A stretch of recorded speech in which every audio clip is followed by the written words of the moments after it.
I hope you've had a good weekend. It's been an odd weekend. I've had a horrifically busy week. I was probably how busy I've been this week. Actually, probably summed up by the fact that I had a fish and chip tea on Saturday night, and I'm not going to eat out beige. Do you know what I mean? So that shows you what it's been like. Now it's no time to sort out else out. And some good news and bad news for Wednesday this week. The good news, obviously, we've got a point against QPR, scored a goal at home, which,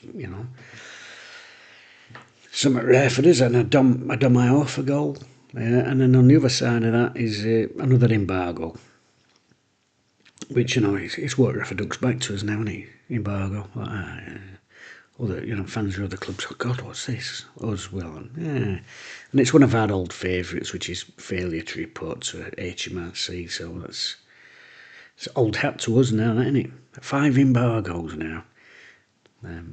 So we currently can't bring in players now. The simplest way to say it, we now can't bring in players on a free transfer, which I'm not sure they've got any intention of bringing any in anyway, but a manager might have, but I don't think the owner had. Other little story this week is Barney the owl, Wednesday's mascot, one of Wednesday's mascots. He was waving the protest scarf about before kick-off, the black and gold scarf, and he's released a statement. I know. It's like being in a strange alternate universe, when a 6 foot fluffy owl is releasing a statement. I mean, obviously with my age, I was out and about in the 90s, on my Fridays and Saturdays and sometimes Sunday nights out, and all that entailed. And this is a bit like one of those funny dreams that you used to have when you got in. Anyway, Barney Owl has released a statement. I'm a fan first and an employee second. This is my 20th season working for the club I love, starting when I was 18 years old. A fledgling, you might say. So I stand with the fans. Without them, there is no Sheffield Wednesday. I'm matchday staff only, paid the same as stewards. I've had no PA issues personally so far, but I don't do this for the money. I do it for the fans and for the badge. Since this isn't my main job, I'm in a position where I can speak out. Many others aren't. Please continue to show empathy and respect for all staff who can't. It's been difficult watching dedicated colleagues grow demoralised by the silence. The lack of clear communication about their pay, roles and the club's future is taking a real toll. Like many others, I believe a change in ownership is the only way to safeguard the long-term future of the club and the immediate short-term stability of staff who work here. As it says on my bio, this is off Twitter, these are my views and not those of Sheffield Wednesday Football Club. My views and actions are independent of the club and any supporters group or trusts. Up the owls. Now, I think I'm pretty right in saying owls are a protected species, but I would not be surprised if Barney owl is getting vanished very soon. Brave statement, but also an impactful one. I know there's a person in there, and for years I thought it was Nigel Jemson, I've got to be honest with you. But there's a person in there, but in my head I just can't shake the image of the fairy bird releasing a statement. Powerful statement. In many ways, I think, possibly falling on his sword there, but sometimes you've got to make a stand. Speaking of which, I found this in back of my car. I don't know what that's doing there. I know. Anyway, after this flag waving and this statement, there was a game to be thinking about. Wednesday welcomed QPR to Hillsborough. A QPR team who won 3 games on the spin, so tough game in prospect, but Wednesday obviously coming off the back of the first away win at Portsmouth last week. Henrik Pedersen, for this part, unchanged side. Hovath in goal. Back 3 of Iofa, Weaver and Lowe. The wing-backs, Amas and Palmer. Midfield 3, Valerie, Bannon and Ingleson. And a front 2 of Brown and Cadamartri.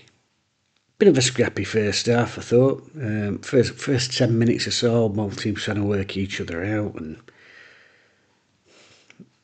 it went again with real clear-cut opportunities. I didn't think for the entire game, but 1 or 2 half chances. And the first half, 10 minutes or so, pretty scrappy, probing each other, and then I thought Wednesday, without dominating the game, probably took a certain level of control of it, and we used the ball quite well, trying to get it wide, get delivery in box with Palmer out right and a Mast out left. I thought we looked comfortable. I think that's the best way to say it. I thought we looked comfortable. I think they're unbeaten in 4, 3 wins out of 4, QPR. So it was going to be a tough game, and I thought we acquitted ourselves well. I didn't think we looked really under any particular pressure that first half. I can remember one sort of snapshot that Alvarth sort of shovelled round post. And like I said, Wednesday we've got 2 young lads up front, Brown, Kedamatri, willing runners, battlers, which we're going to need this season. And perhaps not the most creative players, they are proper old-fashioned centre forwards, and I like that, But I think when you play with players like that, it is up to those around them to create them opportunities for them and give them the service to try and get shots away and get headers in and what have you. But I thought Wednesday looked comfortable. I think again, Valerie's added that little bit of sort of resilience into midfield, if that's the right word. And then of course Wednesday took the lead. And I thought at that stage deserved. Deep free kick, Barry Bannon whips it in, back stick. Dominic Iorfa up, powerful, towered in header.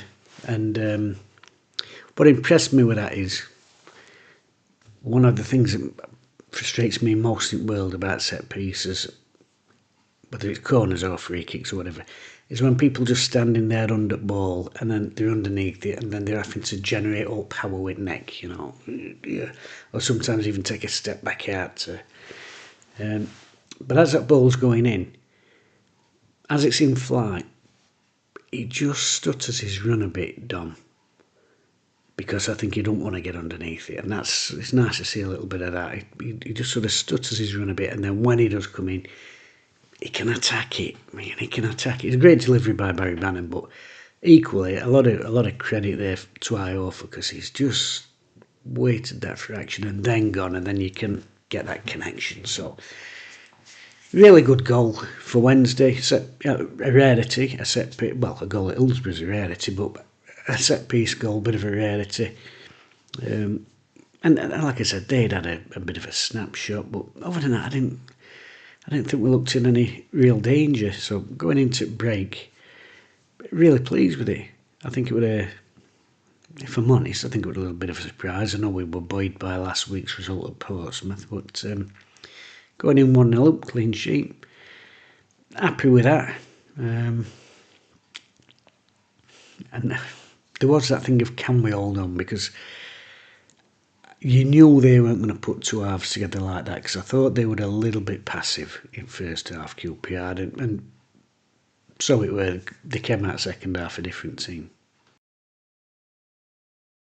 Second half, they've come out and not caught us on top, because we will have been expecting it. Like I said, they weren't going to put 2 halves together like that, but their gaffer's obviously seen enough. 3 changes at break. And they came out with a real intent that second half. They brought the lad Dembele on, who was a real handful. At Blackpool last season. Might be here before, I lose track of time. He's a bit of a live wire. I think we will link with him other summer. He started to cause us 1 or 2 problems. And we sort of, I wouldn't say that they were particularly brilliant. They came out, they give it a go. First 5-10 minutes, they chuck kitchen sink at us, and we weren't bad, but we couldn't get a foothold, if you know what I mean. We couldn't seem to get a little foothold in game. Passing went a little bit sloppy. Clearances weren't making it, man. We were sort of aiming it forward, and it all went a little bit static. I would say it went a little bit static. I mean, the killer is they score so quickly after break, and it's a penalty, which kid finishes, really well. It's in corner, Arvath nearly gets to it. But the decision itself, I mean, it's really harsh. people are saying controversial. I don't know about controversial because, these days there's not many decisions do surprise me anymore, but a ball's coming in. Players aren't pogo sticks. Do you know what I mean? The human beings, the laws of physics apply. You've got to leave yourself up in air. You've got to use your arms. And you get up for an header, you can't jump your hands behind your back, like a gentleman going for a walk. And what are you meant to do? And the ball goes over, gets headed from behind him into back at hand. What? I mean, seeing him given, but equally, I bet there's 200 of them every week, in Sunday League, and I bet not one gets given. It just...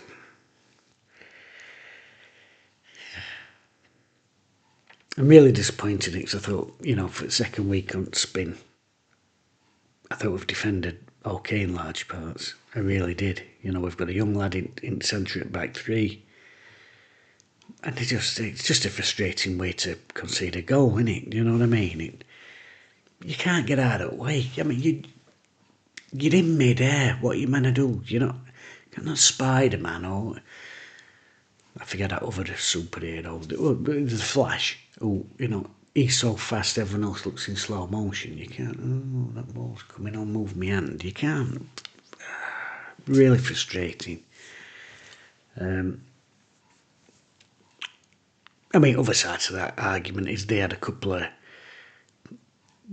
quite good opportunities where they've got inside off right hand side onto left footers. We talked about this with Portsmouth and all last week, didn't we? A lot of these wrong-footed wingers playing these days, and a couple of times he got inside.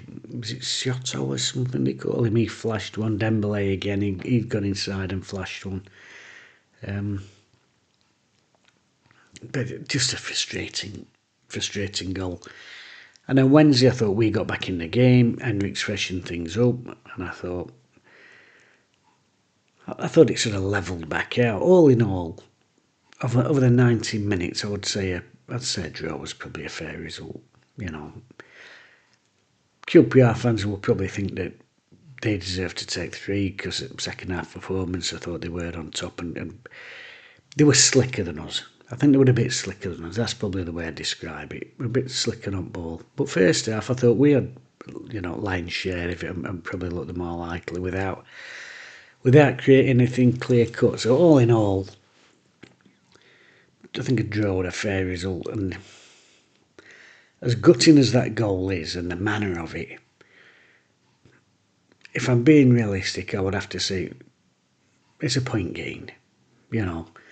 Look at the season overall, look at the squad, look at the drama off the pitch and all these embargoes and payments not going in and one thing and another. A draw at home to QPR, that's not the worst result in the world. So it's a point gained in a season where we know it's going to be tough. We know there's going to be, if we're perfectly honest, more defeats than there are wins. So a point against QPR, decent result in the end. It's just, I think the sinking feeling that people have had coming away from game is just the nature of that goal. And it's bound to, because, and I've talked about this for years. I used to talk about it, even when Dad and Mo were here. And the frustrating thing is when the opposition you don't feel like they've worked for the goal. When you've had to put moves together, and it's especially that season. I don't know why I'm going back to that, but well, I do actually. It's because we were the biggest club in division, and teams were really finding that extra level to play against us. And we were having loads of ball, and you're having to break teams down. Every team were putting so many behind ball. You're having to break them down, and you're really having to work hard for your goals. And then we concede one on op or a set piece of the pen, and that's a frustration. Is when you're thinking we graft for our goals and opposition aren't grafting for the goals, they're gifts or whatever. And I think that's the thing from that QPR goal yesterday is it does feel like a little bit like a gift, from referee rather than bad defending, but nevertheless a gift. And I think that's why it's left that sort of what if sort of sensation, if you know what I mean. Speaking of Dad and Mo and that season, which has been playing in my head a lot these last few weeks, I don't know why, but really interesting interview over on the Wednesday week podcast. I don't know if you listen to that online or on YouTube or whatever. Go and give that a listen. They've done an interview with Lee Gregory.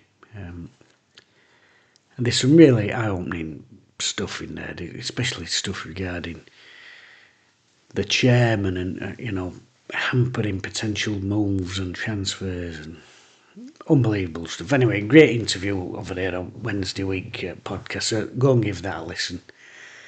And I'm going to settle down and do a bit more embargo reading because, as you know, that's the kind of guy I am. It's kind of thrills that I live for.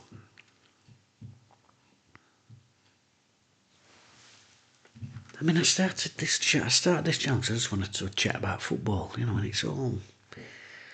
Oh no, if you got man of the match, Barry Bannon. Terrific. Rolling back the years. Superb. Oh, I forgot to mention the free kick in second half. Everybody's waiting, jostling like they do. Well, bloody wrestling going on, innit? Just harrowed one up floor. Terrific free kick, yeah. Man of the match, Barry Bannon. And here we go. EFL embargoes. Living the dream.